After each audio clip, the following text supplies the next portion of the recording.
Hello and welcome to Network. My name is Sphumelele Zondi. Tonight we'll tell you about the winners of the Hack Josie initiative. We tell you what needs to happen for 4.5G to properly launch in South Africa. Lebo Sejake went to the launch of the Sony Xperia X and XA phones in Limpopo. Our guest this evening is Gauteng Province's Education MEC Panyaza Lesufi. He has been launching some new high-tech initiatives in schools. Find us on SABC Network on Facebook, Twitter and Instagram. We're on News Network at sabc.co.za and email. Let's start with your technology and social media news.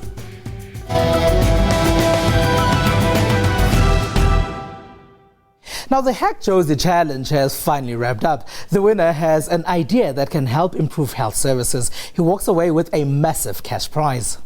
It's very appropriately called. And the winner is Technovera.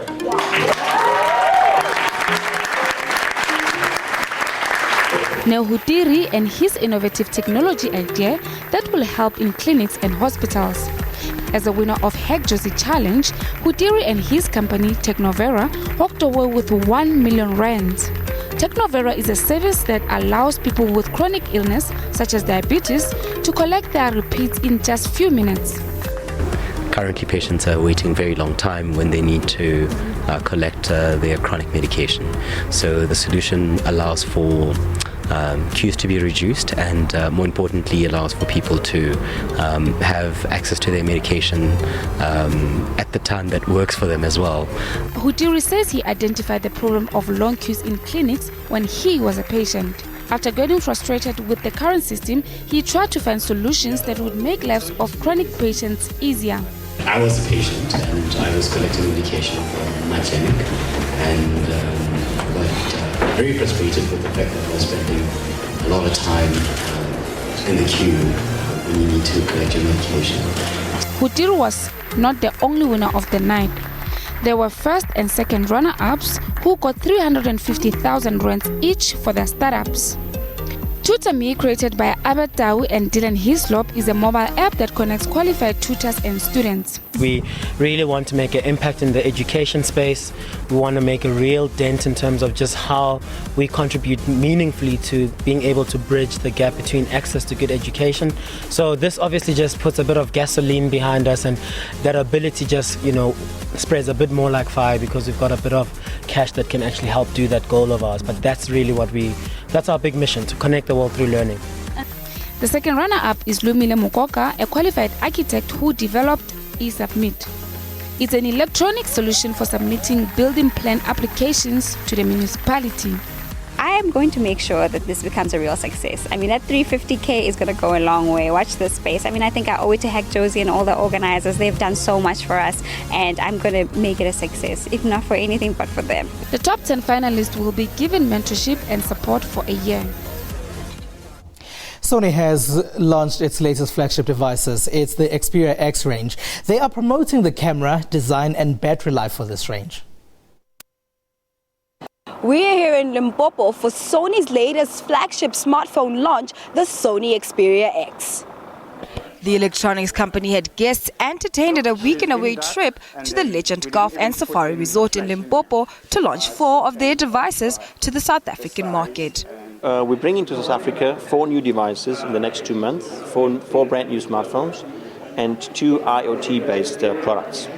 So the 4 and plus we're launching a new brand called X. So Xperia X is going to be the flagship naming for all our products. Sony's Christian Haghofer says that those with limited broadband connectivity need not worry, as their Internet of Things based products can be connected using a regular Android smartphone. Our IoT-based things are more connected to the device, using standard technology such as Bluetooth and using basically the phone as an interface to the internet.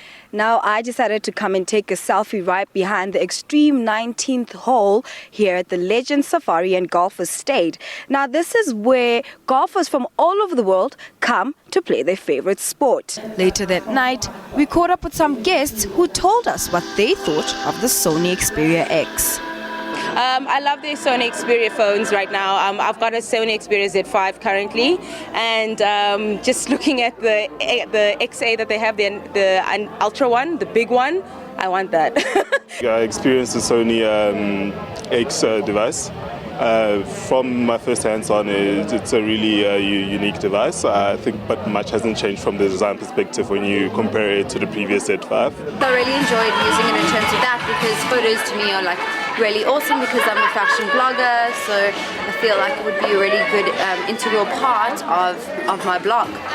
Sony says that the Xperia X and XA will only be available in South African stores later next month.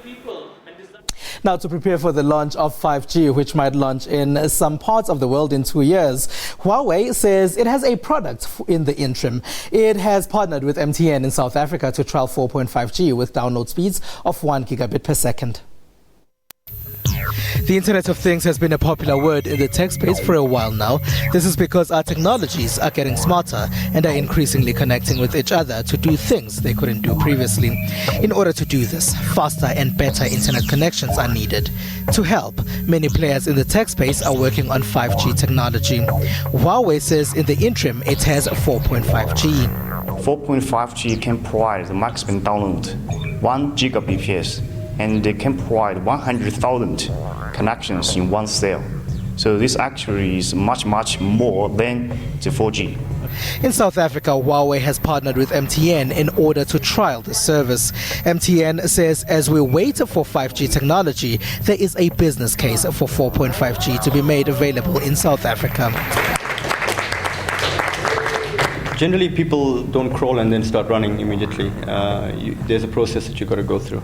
It's also an evolution of the device ecosystem, which really looks at the fundamentals of supply and demand economics. You can't provide a service if people don't have capable devices to be able to leverage the service that is being provided. And there are constantly cheap smartphones entering the market. With them, more and more people are then able to view video and a bigger need for faster download speeds. But the service will probably only have a proper case to make once South Africa has moved from analog to digital television, which will open up the spectrum for network providers. That might also reduce the digital gap. Well, if we look at the rural area coverage and to minimize the digital gap between the rural area to the urban area. So government could probably play a more important role to encourage the industry to invest more in this area. If 4.5G 1 gigabit per second can be made available in South Africa, then it would be the country's fastest download speed. Huawei says it's been testing it with different providers around the world. It's already launched in Turkey. Now, taxi-hailing app Uber is testing driverless cars, and virtual reality films make their way to the Cannes Film Festival. These are some of the stories that made tech news in the rest of the tech space.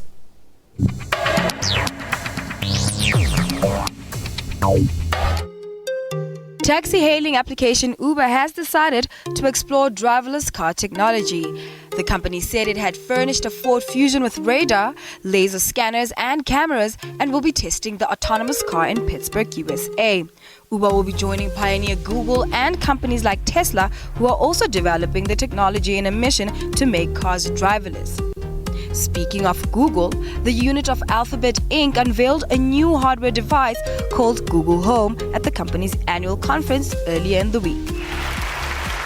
This is Google Home. We think it'll be a beautiful addition to any room in your house. And we're even more excited about what it's going to do for you. Virtual reality films come to Cannes Film Festival, but famous director Steven Spielberg calls them dangerous. Spielberg has been in Cannes promoting his latest feature, the BFG, and was asked for his view on the technology that has got people talking. But VR filmmakers do not agree with his notion. It's not, in my mind, just an extension of cinema. It's its own thing. And we have to discover so much about, what are the tools in our toolbox. Because you're there on the ice, the bunny knows you're there, you are a character inside of the story, so we don't do cuts like a normal film. You are the cameraman, so wherever you look, that becomes the pans, and it really is just a brand new language. Remember Pepper, the Japanese robot that can laugh? Well, the makers of this robot are asking the public to suggest ideas for what their waist-high humanoid can do, and they are offering a software development kit for programmers to get creative. We use here Google's Cardboard, and you insert here your smartphone. This product then shows you in 3D what Pepper sees. As more and more programmers develop the bot, SoftBank looks forward to the increasing role of robotics in society.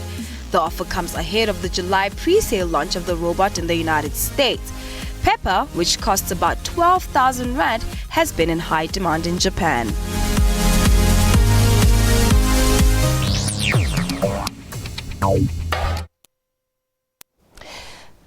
Gauteng Education MEC Panyaza Lesufi is already in studio to tell us about those smart classrooms. Maybe he can also tell us when South African kids will develop their own robots. It's SABC Network on Facebook, Twitter and Instagram. It's News Network at sabc.co.za and email rather. Stay with us.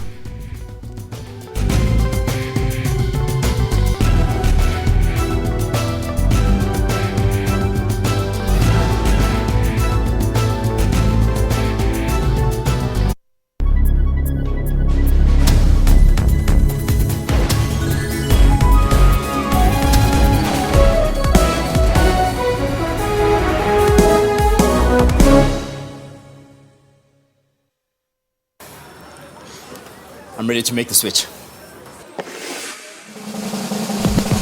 We live, and Temba just made the switch to Hansel Pilsner. Why the switch? Oh, it's a Pilsner. It's a Pilsner. I like to thank my friends. Woo! Temba, what makes it so different to other beer? Well, it's crisper and more refreshing. Try one. Wow, super refreshing. One is your big Pilsner switch. Refreshment only a Pilsner can bring.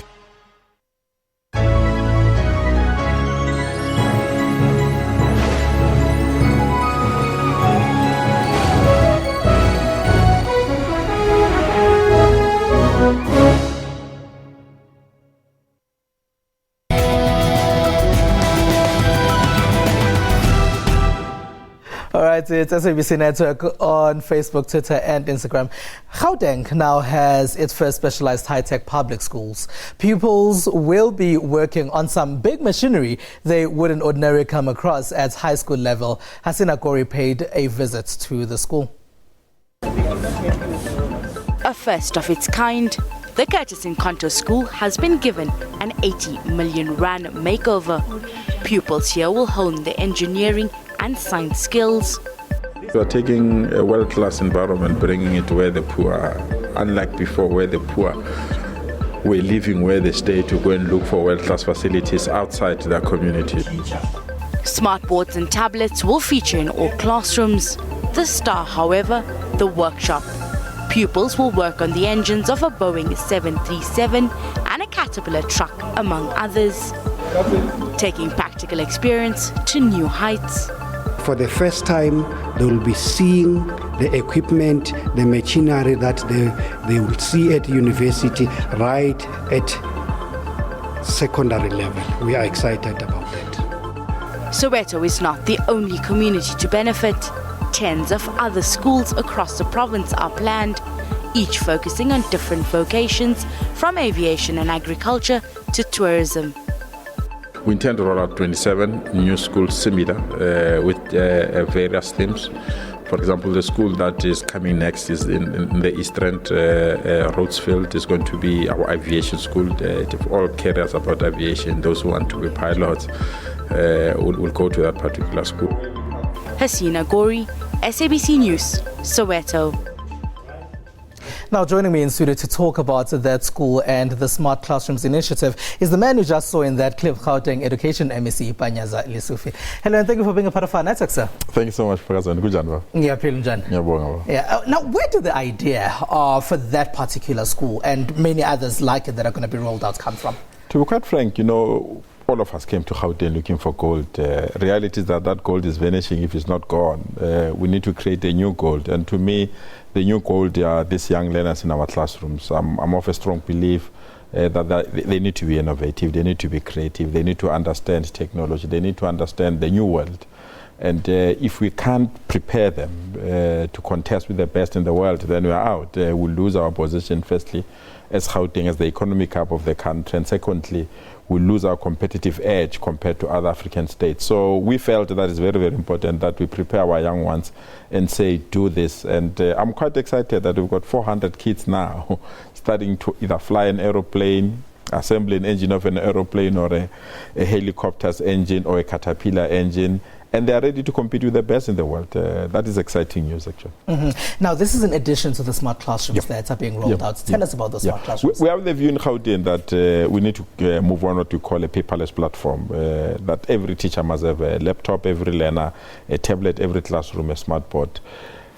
Check. Me and you, we grew up in an environment where you were imagining things. When we're talking about a volcano, the teacher's teaching you about volcano, you need to imagine, what is this thing where there is lava, there's all these things. You couldn't know at a still picture in the book. Yes. So now we brought the technology in the classroom. If you have to teach our young ones about the moon and the stars, you don't have to wait for the night to take place so that you go outside and look. You can do that immediately in the classroom. It closes the digital gap, but at the same time, it prepares our learners to be the best in our classroom. So we're quite excited that our smart classroom platform, we've covered all the grade 12 classrooms in the township. So there's no single township or single classroom in the township that does not have a learner, does not have a tablet, or the class does not have a smart board. So from June to July this year, we are rolling out that platform to all our grade 11s in all our township schools. So we're quite excited about it. You are talking about giving tablets to school kids. The teachers as well, have they been trained adequately to use these tools? Yes, we do. We spend almost 600 million per annum just to train our educators. But our training is different. We don't want them to be trained only to say press a power button or enter button. We also train them on the content that they're teaching, because we're changing the platform. They're no longer referring to the textbook, so they're referring to various sources that are available either through the internet or through PowerPoint presentation and other things. So our training is of the highest level. But above that, we want every teacher to understand the importance of technology. So we're bringing the entire technological hub in the hands of the teacher. So the teachers don't even have to worry. For example, if they set a test, I mean, me and you know, during our school days, the teacher will spend 25 minutes writing question 1, question 2 of a test or an exam on the chalkboard. Now you can download it within 3 seconds, and learners can answer it within 30 minutes, and it will be marked immediately, and learners will know whether they've made a mistake or not. So all our teachers are taught this important technology. It's very, very important that we compete with the best in the world. You've had challenges, and many have focused on the challenges that you've had. How have you overcome them, or how do you plan to overcome them? To be quite frank, some of them are difficult. We knew that we are not in the Vatican, we are in Gauteng, so there will be crime. People are stealing our devices left, right, and center. Fortunately, we are using technology as well to track them back. We are putting some tracking devices inside them. Back? Yes, we're getting some. And secondly, you know, when you introduce technology, it's bound to disrupt schooling. I mean, the learners, instead of listening to a teacher, they'll want to listen to either slides or Kutsuri, and music in the middle of... So you need to manage all these things. But the best thing is that they taste technology while they're still in the classroom. Because to taste technology while in our university and other things, it's too late. Because these young ones need to compete with the best. You know, we're the country of consumers. We consume everything. The cars that we drive come from somewhere. The gadgets that we proudly carry, they come from somewhere. So this is the first generation that wants to prepare, as you said, to produce and manufacture products made in South Africa. And I'm quite convinced that they will do so. And technology gets updated every couple of years. I suppose you'll be keeping up with this. We are 3 years ahead of the current technology, and we did that deliberately. So we will renew our technological offerings every 3 years. So what we did, you check the smart board that we have. There's no single smart board that we'll find in this country beside the smart board that we have. So there are 3 generations ahead, so that by the time we reach the 3rd year, we can then replenish them with the next generation, so that we remain relevant and we can be in a position to provide our learners with alternatives that they can understand. I mean, we are bringing direct Wi-Fi from their tablets into the smart board. So whatever the teacher is teaching them, they don't have to write notes. After the lesson, through Wi-Fi, it automatically downloaded in the tablets of the learner. So the learners can replay the entire lesson at the pleasure of their own time, whether watching soccer or watching Soapy or going to the stadium to watch Morocco Swallows. You briefly touched on Morocco Swallows. That's your favorite team. But you briefly touched on the economies of the future. What are you hoping is going to ultimately happen here when you start these children young? To be quite frank, we want our children to be appropriately skilled. We want to drop the number of learners that believe that the best way to get education is to go to universities. The best way to get education is to get the skills that are needed to drive the economy. And to drive the economy, you need the skills that, like the engineering skills, you need the skills that will allow us to compete with the best in the world. So where we are, the best thing that these kids can do is to give us that opportunity, not to queue for an RTP house, but to be educated and buy their own houses. That sounds brilliant. Gauteng Education MEC Panyazeli Sufi, thank you very much for being a part of our network. Thanks for your time. I really appreciate it. All right. Now it's Africa Month, and we're catching up with people from across Africa who live in South Africa on how they stay in touch with home. Zimbabwean Munya Vomo tells us how he gets news from Zimbabwe when he's in South Africa. Hello, hi. My name is Munya Vomo. I live in Joburg. I've been living here for a few years. I'm originally from Zimbabwe, and I use skynewszimbabwe.com to find out what is going on home or to Zimbabweans in South Africa and across the continent.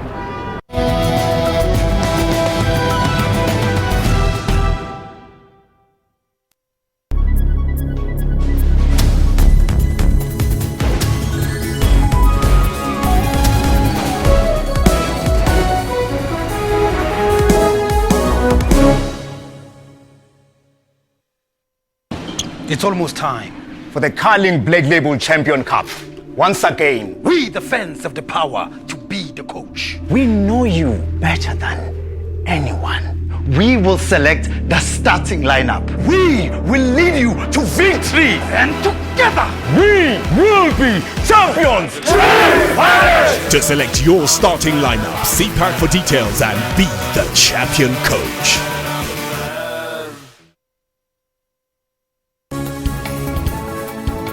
News Today keeps you informed with news locally and around the world.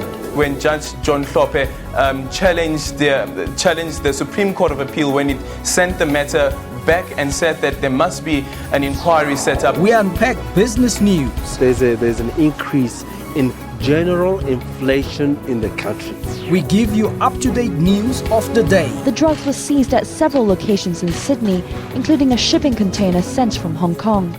Police say it's the largest haul of illicit drugs in 2 years. We round up sports news. Kotata, tell me about the legacy that you would like to build and be remembered for. Trying to get my foundation running, which is going to focus on, all the sport, doesn't matter disability or able body. So, I'm passionate about sports. Stay informed every Monday to Friday from 3 to 5:30 p.m. CAT. SABC News.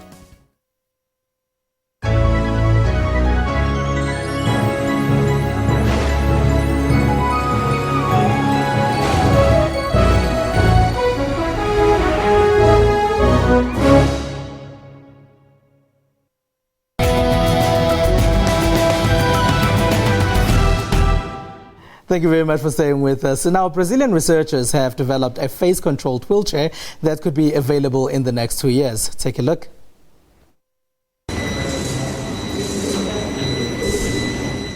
Brazilian researchers have developed this powered wheelchair that could be controlled through small facial, head, or iris movements.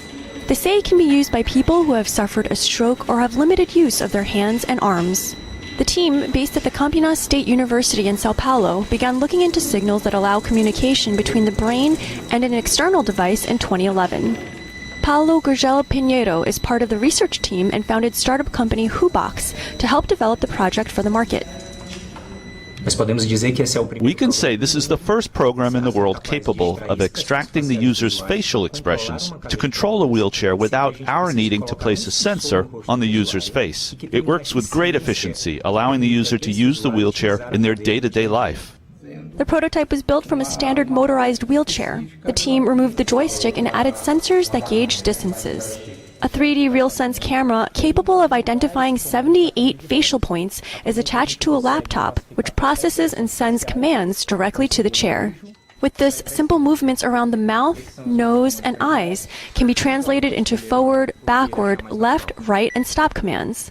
Wi-Fi was also installed in the chair, allowing a caregiver to take the helm through a remote control should the wheelchair user get tired.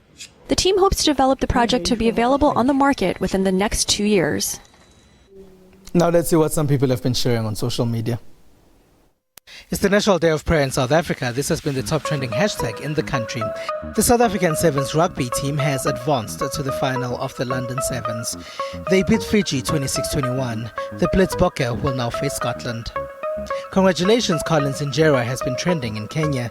This is after the Kenyan became the top scorer of tries in Sevens rugby when he reached 235 tries. You find us on SABC Network on Facebook, Twitter and Instagram. We leave you with visuals of some of the electronic cars that took part in the Formula E race in Germany. From me and the rest of the network team, have a good one.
When